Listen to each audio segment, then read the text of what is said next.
children's publishing and the reading imperative, new generation, audiobooks, emerging markets for India, bestsellers across languages and how they get made, and the relationship between authors and agents, which is a very important one for the number of budding authors that I always find in the BookMark. The bold and the very experimental appetite of indies from India and the UK. The crucial importance of marketing in the entire business of publishing. And of course, there is AI, and a little more AI. It is very much present in our lives and we want to understand it better. So every year we make a little bit of progress in accepting it, in being able to live with it, and hopefully embracing it in a way which is helpful for all of us. We have a very special window opening to Marathi publishing this time. It is a very vibrant world. And sitting in the north of India, very often we don't know what is happening in the other languages, or we don't know enough. So when we invite friends over, it gives us an opportunity to meet people from across the country. We also are taking a peek into Tamil publishing, and we are looking at the Hindi literary landscape where literary podcasts are really finding new readers amongst the new generation. We have very impressive international presence this time with speakers from the UK, France, and we are very pleased to welcome a manga artist and author and her publisher, Kodansha, from Japan this time. So as I welcome 31 Indian publishers, 8 international publishers, and a growing number of registered guests who are going to be part of Jaipur BookMark, I must express my sincere gratitude to all our wonderful supporters and partners who make it possible for us to congregate year after year and have a lot of fun, actually, over the next 5 days, I hope. So our generous presenting partner, Blue One Ink, thank you very much for your generous support. Our country partner, the Royal Norwegian Embassy, who've offered us unstinting support over the years. Many things would not have been possible if that was not there. Our official partners, the British Council, Sage Publishing, Tamil Nadu Textbook and Educational Services Corporation, Department of Marathi Language, Government of Maharashtra, French Institute in India, Norla, and our festival patron, Popular Prakashan, who are including us in their 100th birthday celebration at the Jaipur BookMark style, and our magazine partner, All About Book Publishing. So, as they say in Hunger Games, let the games begin.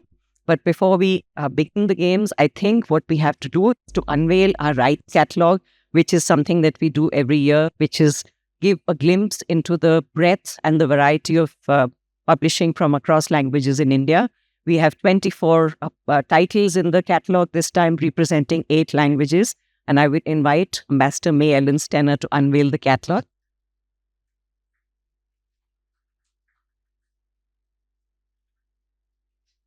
Yes,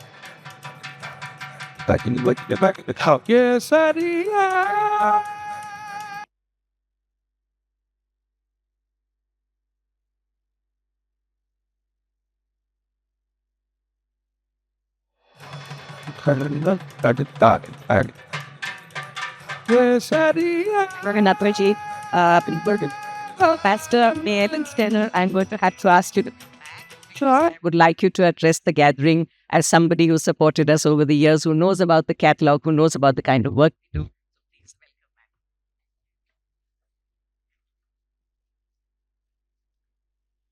Thank you so much, dear Manisha, dear Namita, dear Sanjoy, and all the members of this family in Teamwork Arts, and everyone in the room. I really send these warm greetings from Norway, and thank you once again for welcoming us here in Jaipur.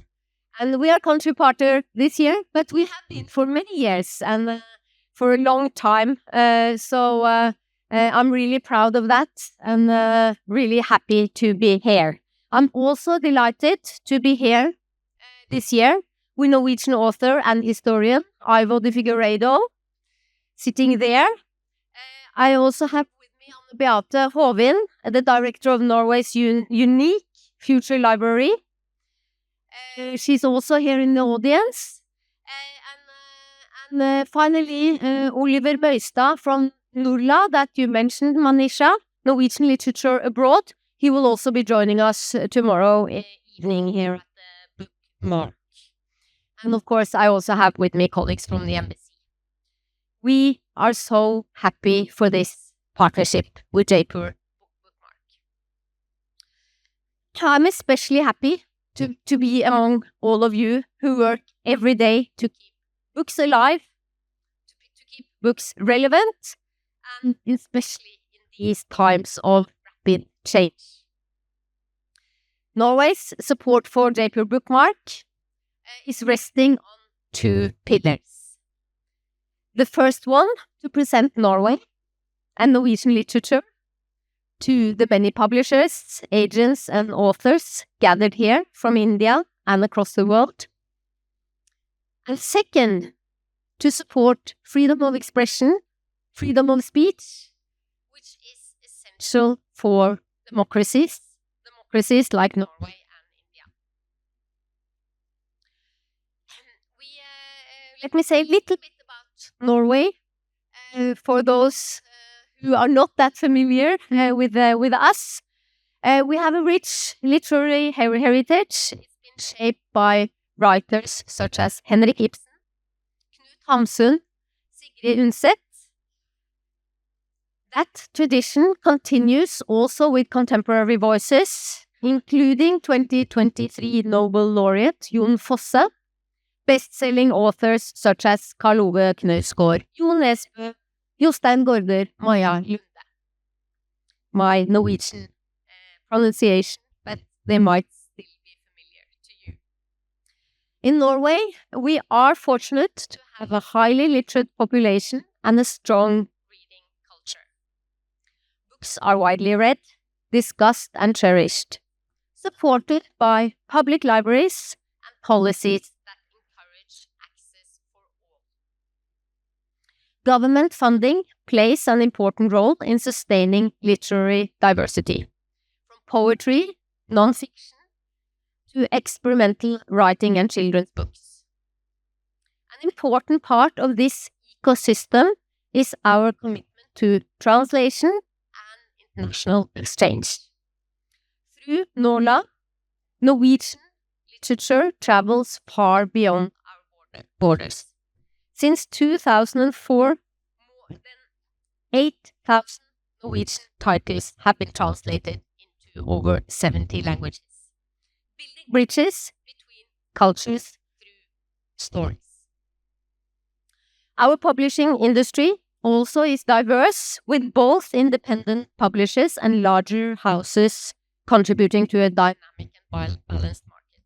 A fixed book price system also helps maintain a healthy balance, supporting independent bookstores and ensuring wide access to books. For Norway, I then must also say this is the backdrop. But for me, as a representative of Norway, also to underline that culture and literature are not separate from our work on human rights, gender equality, climate, and the environment. They are connected. Stories help us understand one another and challenge assumptions in order to move towards better future. As a country partner to Jaipur BookMark, we see this platform as a meeting place for all these ideas. We look forward to new collaborations, new discussions at this forum, and many new stories to be told. Thank you very much, and I wish you all a stimulating and successful Jaipur BookMark also this year.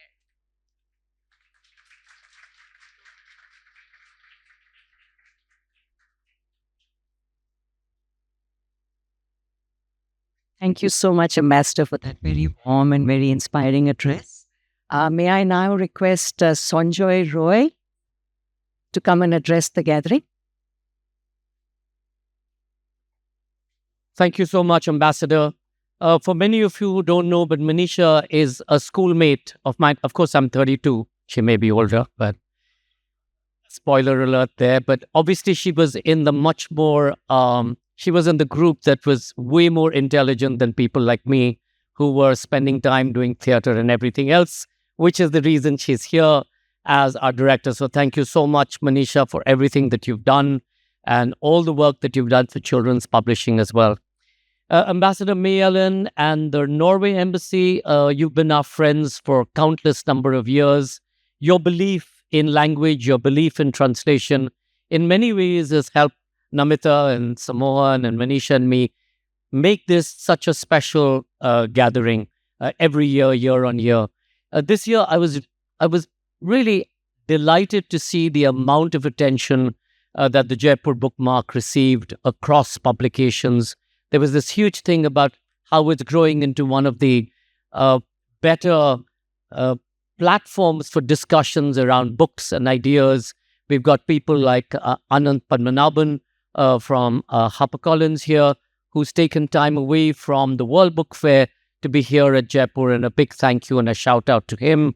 There's Himanshu from Pratham Books, and for those of you who don't know, Pratham Books has been doing work to promote books and stories and ideas across the spectrum with schools and colleges and young people. For over years, they do a special publication for kids across languages, I think, and across subjects. And they're also our extension partners. This year, we hope to reach about 110 different schools, and these are schools who can't come to us. Our effort has always been, can we take writers out to those kids and those schools who don't have access in the way that the rest of us do. So thank you so much, Himanshu and Pratham Books, for doing so. Dr. Parikshit Singh and Anirudh from Blue One Ink have been our wonderful partners back home in Florida. But over the past few years, Blue One Ink has been creating really a spectrum of books, both in the space of military history, in terms of spirituality, and Dr. Parikshit Singh, who is a fairly, the joke that I have, the first time that I went to Spring Hill, which is near Tampa, 100 miles, I think, from Tampa. And this is deep in Trump country, as you can imagine, where we decided that we would do a sacred festival, Mind, Body, Soul Festival. So while everybody came for a 7 a.m. yoga stretch and crystal healing, they had bazookas in the boots of their cars, etc. But Dr. Singh has transformed Spring Hill to the extent that today we call it Singh Hill, because he roughly owns everything there. But for him to himself be a writer, to take time out to write and be so supportive of literature and the arts. Thank you so much, Dr. Singh. Thank you, Anirudh, for agreeing for Blue One Ink to come on board as our sponsors, much needed resources, and your belief and everything that's literature. So thank you all very much. When we began this, Namita, our vision primarily was, can we focus on translations?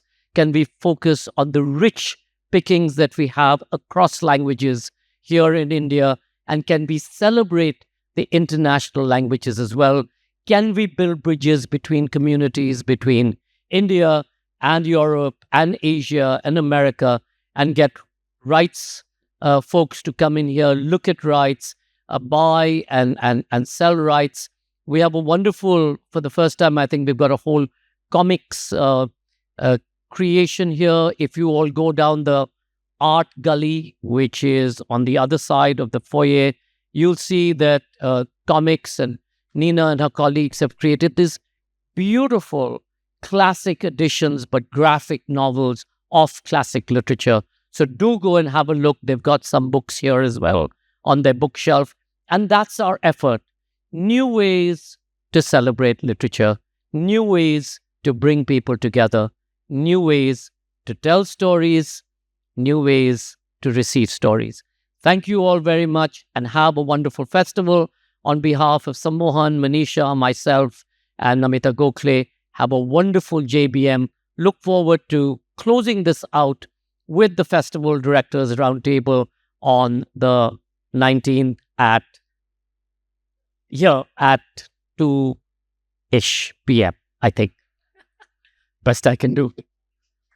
May I please invite festival co-director of the Jaipur BookMark, publisher, writer, and a person who is about on the verge of her 70th birthday, Namita Gokhale.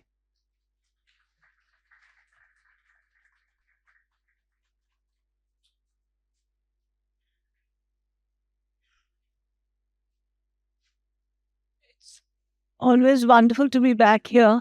I always write out a speech. And when I heard myself speaking in the video, I said, I hope it's not the same speech again. But I think it's not. So delighted to be here on the 13th edition of the Jaipur BookMark, the publishing and B2B segment. So many friends here. There's so much activity going on with the World Book Fair that it's really special that people have taken time off to come here. I'm really proud of what the World Book Fair is doing in Delhi. They're doing a marvelous job. But the difference between them and us is the difference between big and small. The advantages and glory of big, like the Jaipur Festival itself, is one thing. And the advantage of small is that there's a cohort here. There are people who become friends, who lead on to business, who lead on to real working. And in the other sessions, we have 7 venues. In 6 venues, the audience changes every 1 hour. And it's different every hour. Here, the people who come here, they may visit other sessions which are of special interest to them, but they are grounded here because they're all grounded in the publishing industry and the different new and emerging aspects of the publishing industry. So that's what I really think it is. We were set up to celebrate the core values of publishers to engage with professional aspects of the book trade. So not only does the publishing industry remain foundational to literature, but it's also foundational to ideas and to evolution. Because with the explosion of content everywhere, there's the curation of the publisher becomes even more important to validate some of the stuff that goes around and to take ownership of it and to believe in it. And that's all. So we are really looking forward to what is to follow, which among other things is also Ranjit's what is bound to be a very thoughtful conversation around his views. Thank you very much.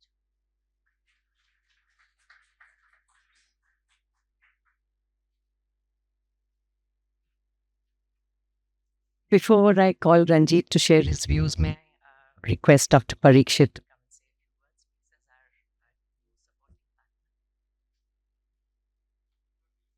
as our supporting partner. I'm only pulling. Om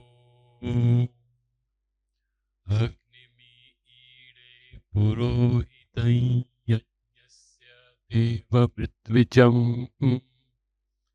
Vota Aram Pratnatatamam.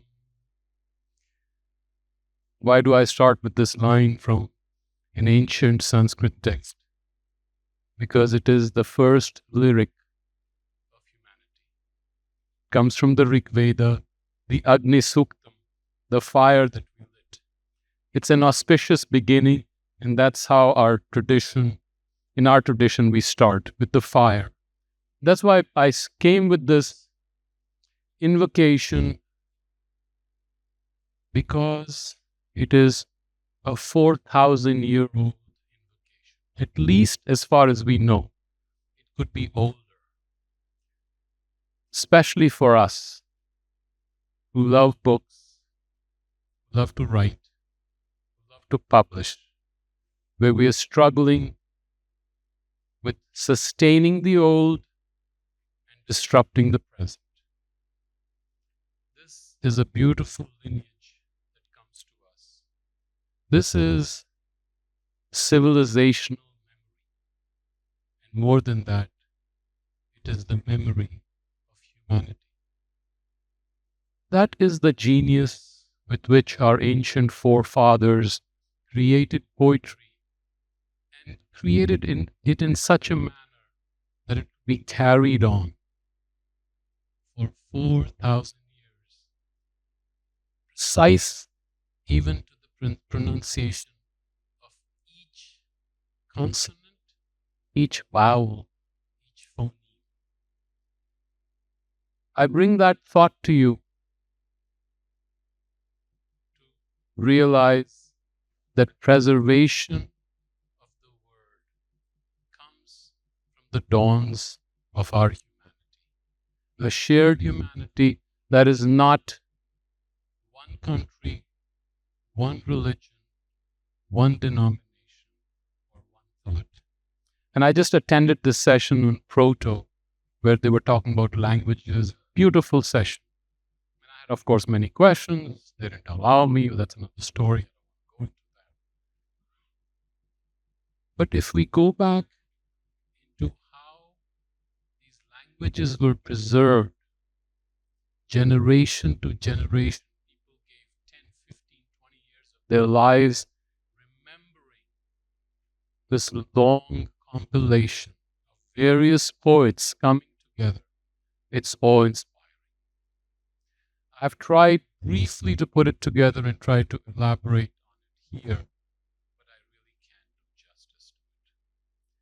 But that is the work of publication, to preserve the past, to disrupt the present, to create the future. As you disrupt the present, you're not only creating the future, you're also changing the past, which is something very beautifully that T.S. Eliot had brought out. You change the order, not only where you're going forward, but what you have done together in the past. JLF, we love JLF. Why do we love it? I'm from Jaipur. Simple.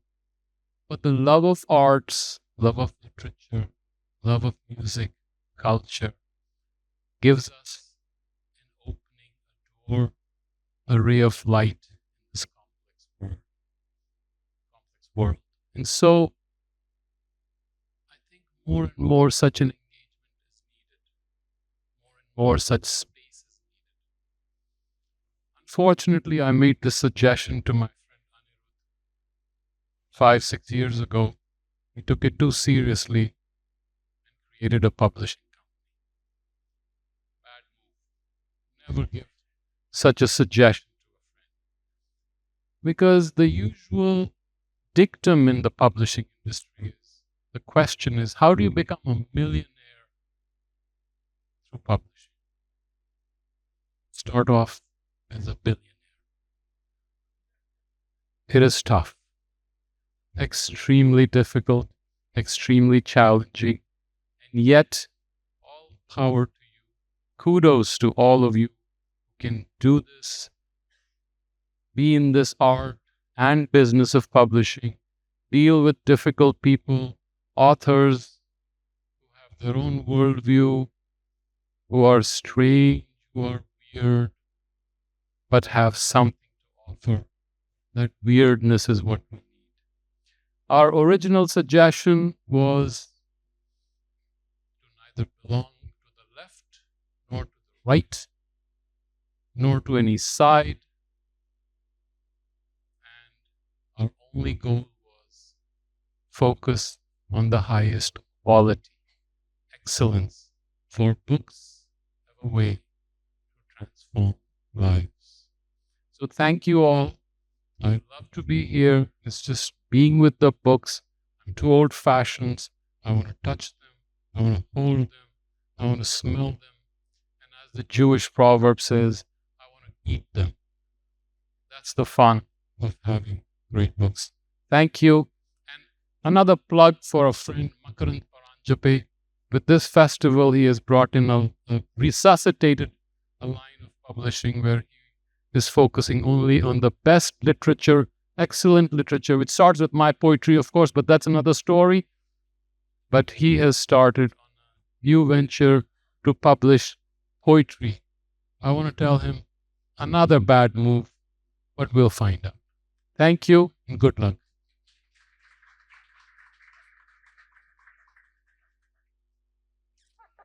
Thank you, Dr. Parikshit. I begin to feel the gravitas of being a sutradhar after listening to you.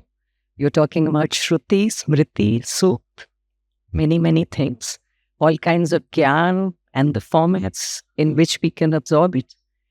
So now it is my very pleasant duty to invite our keynote speaker, poet, art critic, curator, translator, Ranjit Hoskote, who's going to give his address to us, and it's called Experiments in Knowledge, Reflections on Publishing as Cultural Practice that is as layered as it sounds.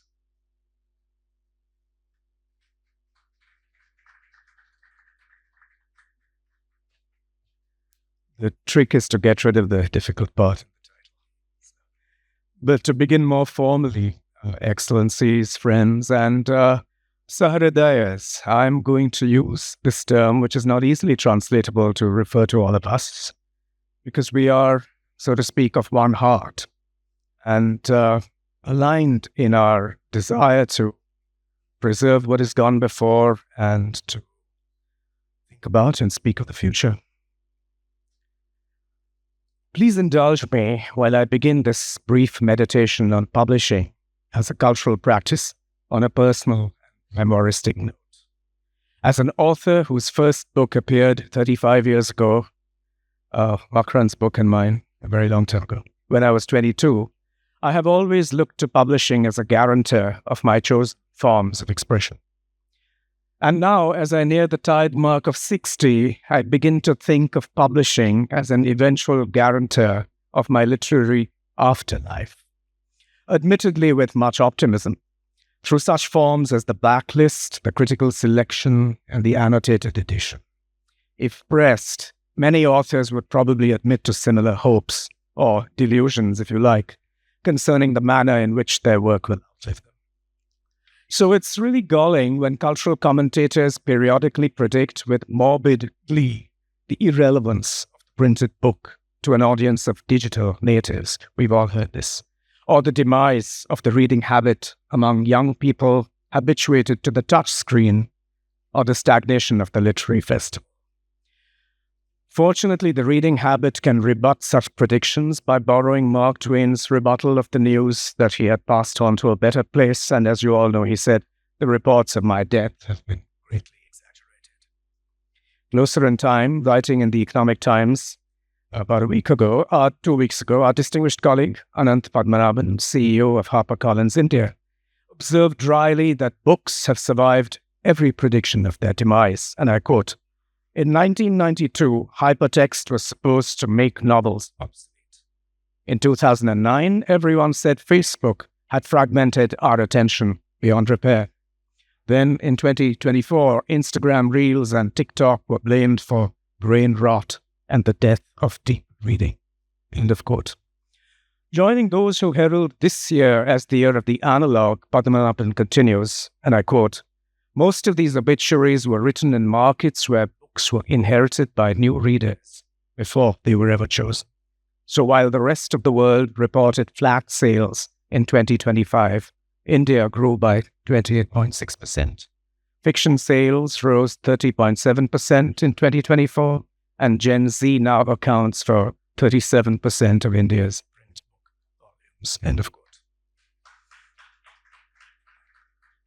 And I can attest to this because I have 1 foot or more in the German world through Hansa Verlag and S. Fischer Verlag. Friends and colleagues in the German reading world report a withdrawal of interest on the part of readers. I spent a considerable part of last year in Vienna and Berlin and heard bleak reports. Why might this be? I think the cause is, I would say in the German-speaking world certainly, could be the following. Perhaps there's a perceived irrelevance of settled worldviews that are being shaken by world historical events that have no explanation. Perhaps a younger generation has risen that does not find its anxieties echoed in the writing of an older generation. Perhaps also readers of immigrant heritage feel marginalized by the dominant themes of social and cultural discussion. And at a relatively more practical level, spoiled as we are here by discounts, I've always looked at the German scene and regarded the iron refusal of bookstores to offer discounts as possibly some kind of barrier to certain readers. By contrast, our upward arc in India goes to our very different situation. There are those among us who complain about the population that never seems to stop growing. I would look upon that more optimistically. Every year, we have new readers coming into literacy, into higher education, into a larger planetary awareness and a curiosity about the world, and asserting the desire to expand their horizons across languages. There's also a tendency sometimes to focus on the Anglophone part of our publishing world. Happily, what we see everywhere across the subcontinent is the consolidation of substantial readerships and publishing initiatives across languages. I'm thinking not only of English, but also of Hindi, Malayalam, Bangla, Tamil, Marathi.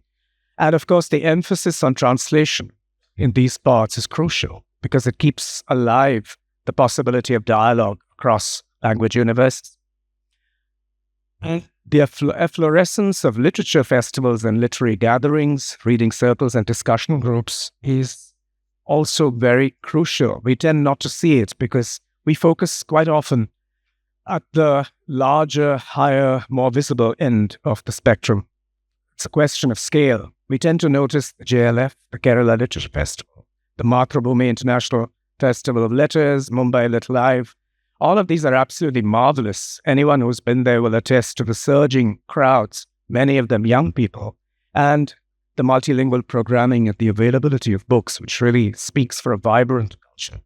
But I'd also like to think about smaller initiatives, the Goa Arts and Literature Festival, the Ooty Literature Festival with a heritage library as its focus, the Kalinga Literary Festival exploring a completely different cartography of literature, Kaushala, Bhopal. There are any number of festivals I could cite. I'd also like to think about the everyday life of literature through reading clubs, gatherings, meet the author sessions. This edition of JBM celebrates Marathi literature. And when I think of Marathi literature, I think about that huge network of circulation in which popular Prakashan, Majestic Prakashan, Mauj are all a part. There's a very enchanting format that is dear to the Marathi reader. It's called Gappa Goshti. It's where readers actually have the possibility of engaging with a writer who's talking about their world, their concerns, their preoccupations in the most intimate fashion, although it's a public event. Thinking also of the World Book Fair in Delhi, thinking of the Boy Mela, the International Kolkata Book Fair. It's when we place publishing initiatives and literature festivals within this much larger and sometimes invisible tapestry that we see why there is in fact cause for optimism. Now, having spelled our current situation out in such detail, I want to now pull back to more than 5 centuries ago at another place. I want to think with you about a foundational moment in the history of modern publishing. I'm thinking of the unusual and seemingly paradoxical partnership between two very different spirits in late 15th and early 16th century Venice. I'm thinking of Aldo Manuzio, Aldus Manutius, and Francesco Grifo. Aldo Manutius was a scholar steeped in the classical tradition. He was a humanist. Francesco Grifo used to brawl in the marketplace and by the canals. He was a punch cutter. But it's to these two very different spirits that we owe the legacy of the Aldine press, which, through its typefaces, its formats, its notions of distribution, continues to inform our work across the globe to this day. And I want to think back with you to that amazing decade. We went back several thousands of years. My time scale is more modest. I'm just going back 500 years. To the period 1495 to 1505, where the Aldine Press published 100 editions, mainly Greek classics, but also works contemporary then in Latin and Italian. And I want to dwell on how in these two figures we have impulses that are still crucial to our publishing. In the figure of Manutius, we have the sober nostalgist, the custodian of tradition, someone who thought about the heritage of the classics. To pick a Norwegian metaphor, he saw the tradition as a kind of Svalbard, if you will, like a seed bank of what would be important for times to come, and saw that intellectual heritage as something worthy of revival. In Grifo, on the other hand, we have the exemplar of the audacious experimenter. He embodies the impetuous and dynamic spirit of innovation, alert to the changing habits of consumers and the mercurial currencies of the market. I would like to imagine that their personalities inhabit the emblem that the classical scholar Pietro Bembo gave to the Aldine Press. Today we think of Bembo as a typeface. He actually was a person. That gift was an emblem many of you will recognize because it's been so heavily pirated meanwhile. It's the robust anchor with a nimble dolphin curving around it, with the Latin motto, Festina Lente, make haste slowly. And I'd like to think that that motto is still crucial to our world as we all participate in it in different ways, as in the world of publishing. Because it tells us that we need to look back to look forward. We need to slow down to move faster. And I'll borrow a term that the Russian philosopher Boris Groys is partial to. He speaks of retroprospection. And I think that that is a crucial gesture that is important to all of us who are involved with publishing. I also want to dwell on a more practical aspect of the Aldine Press. The books were moderately priced. They were intended to be portable, to fit into the pocket of a traveler. Remember that at this point in Europe, books were large productions, often chained to the podium, like this one, so they couldn't be taken away. They were richly illuminated. These books were octavos of 5 by 8 or 4 by 6 inches. This is where the paperback begins, as we know. Manutius described each of his portable books as an enchiridion, which literally from the Greek means handheld, which described what was going on. But the deeper and richer meaning of enchiridion is that it defines a handheld weapon. It's a projectile. And I'd like to hold on to this meaning of the book. It speaks of the arming of an enlarged community of readers with knowledge, with forms of inquiry, idioms of sensibility. And through this, really, the Aldine Press recognized that reading is, by definition, a political act. Reading expands the reader's horizons of subjectivity and self-knowledge, the possibilities of action open to the self, and the possibilities of forming communities and solidarities. And through this image of the book as handheld weapon, I'd like to think also of how the element of risk was always part of the Aldine Press and its work. Thinking back to the Aldine Press also invites us to think about how publishing has always been a vehicle for commons that is contested. Etymology encourages this. The word publishing, we know, comes from the Latin publicare, to make widely known. And while we idealize the commons as a space of free exchange and encounter, it is also always a space that is contested, that is overinscribed by the political. We cannot think of the public sphere and the commons and of publishing without also attending to the pervasive and formative flow of the political. So at its core, if you put these motifs together, it turns out that the mandate of publishing is to invite readers into the space of an expansive cultural and political citizenship. Which brings me to the most urgent question that confronts all of us today across the world. And this can be stated quite precisely. In an age of ascendant tyranny, in these dark times for freedom of expression and the free play of the critical faculty, when punitive regimes condemn dissent as treason and suppress it, when the sphere of public reason has been narrowed by authoritarian constraint and prudent self-censorship, what is the role and responsibility of publishers?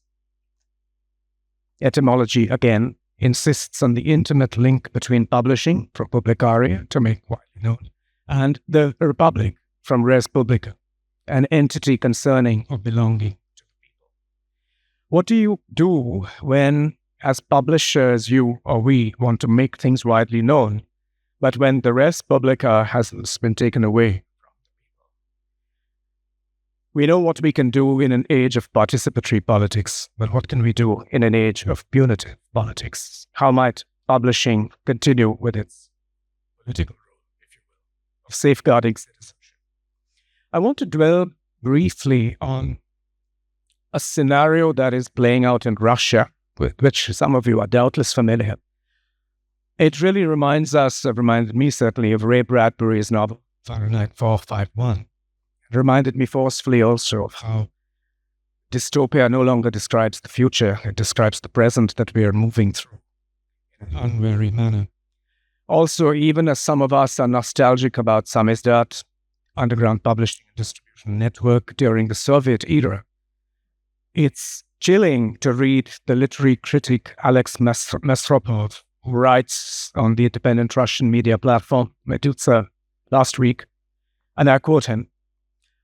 First published in 1969, Ursula Le Guin's The Left Hand of Darkness was met with international acclaim and was even translated into Russian during the Soviet era. Today, it's been banned in Putin's Russia. I would invite all of you, if you haven't read Mesropov's report already, to look at the detail in which he talks about how just last year, a range of books have been banned. They've been taken off the agenda. The Russian authorities, writes Mesropov, began raiding bookstores in the spring, searching the homes of shop owners in Moscow, St. Petersburg, and Novosibirsk.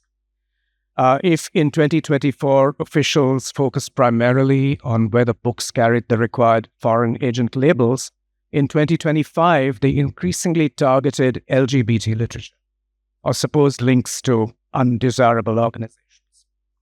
Employees of the publishing houses Popcorn Books and Individuum were accused of, I quote, organizing the activities of an extremist organization. For some reason, the Putin state believes that there is something called the International LGBT Public Movement, which is this organization that threatens stability. The tragedy here is also that publishers and bookstore owners in Russia are being persecuted, being accused of felony, being accused of treason. Their names are being added to the official registry of terrorists and extremists. And I share these details with you or remind you of them because it tells us of how extreme the situation is for all those of us who write, who publish, seek to form communities. And among the most tragic results of this persecution in Russia is that publishers have been forced to embrace self-censorship, a fear that we're not unfamiliar with also. Astonishingly, about 50 titles, including Andrei Asimon's Call Me By Your Name, have been taken out of bookstores. Meanwhile, a major trading house has asked bookstores to remove from sale, return, or destroy another 37 titles, including works by Slavoj Žižek, the Slovenian philosopher, Ryu Murakami, the Japanese novelist and filmmaker, the Pulitzer Prize-winning American writer Jeffrey Eugenides, and the British writer of best-selling YA and historical fantasy fiction, Richard Collins. It's an extraordinary range of people to want to ban. And Russia's largest retailer of ebooks has pulled 4,500 titles on the grounds that they were uncertain about how this content is to be classified. So we're looking here at a scenario where not only are you forced to go along with bans that come down from on high, but you're also second-guessing yourself. You're diminishing your own human possibilities. Books by legendary authors now appear in Russia with black redaction bars running across passages, sometimes entire pages in a novel by Salman Rushdie, and in studies of Anna Akhmatova and Simone de Beauvoir.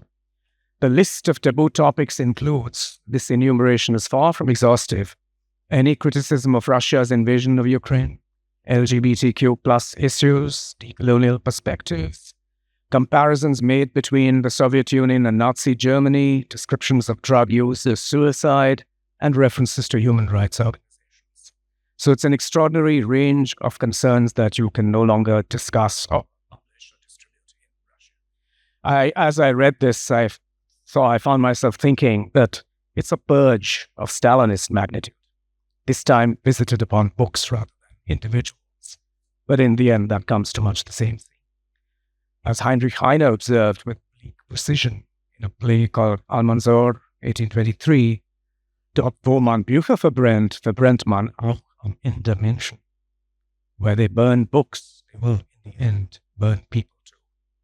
Many of us have read this quotation, sometimes out of context. It actually, ironically, belongs in a play that's set in 1500 in Granada, 8 years after the Reconquista, when all of the books, the philosophical, the spiritual, the scientific writings of Arab Spain are being consigned to the bonfires. And Al-Mansur, the young hero, says this when he sees a copy of the Quran being laid on the bonfire by agents of Catholic resurgent orthodoxy. So the risks that confront courageous publishing are clear and present before us. Which brings me to the title of my talk, which was Experiments in Knowledge. And I want to link together the motifs of risk, which go right back to the Aldine Press and this quest for knowledge and the possibility that publishing can keep the hope of citizenship open. Implicit in my formulation is the belief that knowledge, to qualify truly for this title, cannot be taken on trust from authority. It has to be based on the outcome of trial and error, vexation and consolation, the interplay of quest and discovery. And I had in mind, it resonated for me very, very strongly when I thought about this term, experiments in knowledge, the title of Mahatma Gandhi's autobiography. In English translation, it reads, I think, a little clunkily, as the story of my experiments. The original Gujarati work is much more precise. The title is Satyana Prayoga, Athva Atmakatha, Experiments with Truth, otherwise the story of a self. And I'd like to think that publishing cannot give up this commitment to Satyana Prayoga, to experiments with truth.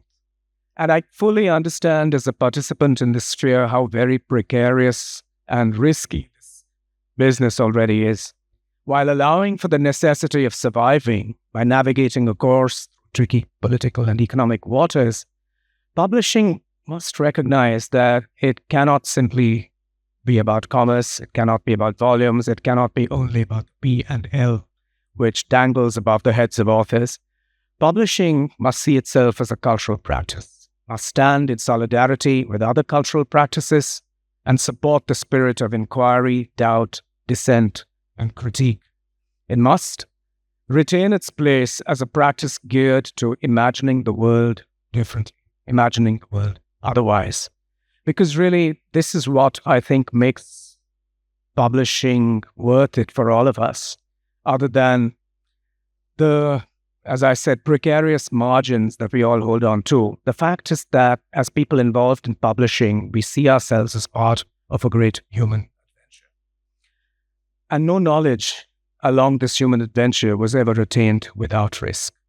It is risk that publishing must embrace if it is truly to serve its mandate, if it is truly to engage with and flower alongside readers at a time when the shape of consciousness is changing, when the shape of sensibility is changing, when readers, possibly more than ever before, are vulnerable and in need of the kind of larger sense of community that publishing can provide, and really when the future of so many societies hangs in the balance. So I'm asking us to think about how publishing really has this much larger mandate to stand with its readers at such extreme moments. This is when publishing will really be tested, not when all things are fine and there's an inclusive, pluralist regime in charge. Publishing would really only come into its own when it is able to stand as a courageous counterpoint. Thank you for your attention.